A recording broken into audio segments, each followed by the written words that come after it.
Gout हा सुद्धा एक प्रकारचा संधिवातच आहे. रक्तातील युरिक ऍसिडचे प्रमाण अधिक वाढल्याने हा त्रास होतो. युरिक ऍसिड या विषारी घटकाला आपली किडनी लघवी वाटे बाहेर टाकत असते. काही कारणांनी लघवी वाटे पुरेसे युरिक ऍसिड शरीरातून बाहेर टाकले न गेल्यास रक्तामध्ये त्याचे प्रमाण वाढते आणि त्यानंतर ते युरिक ऍसिड छोट्या छोट्या स्फटिक स्वरूपात आपल्या शरीरातील सांध्यांमध्ये जमा होऊन त्या ठिकाणी सुजणे, अकडणे, भरपूर वेदना इत्यादी लक्षणे उत्पन्न होतात.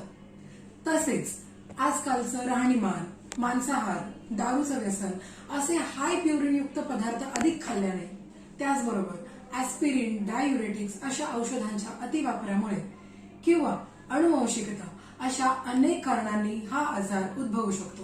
तर तुम्ही स्वतःला तसेच आपल्या आप्तजनांना कुठलीही पेन किलर अथवा स्टिरॉइड न देता अगदी नैसर्गिकरित्या त्यांना यातून बाहेर काढू शकता.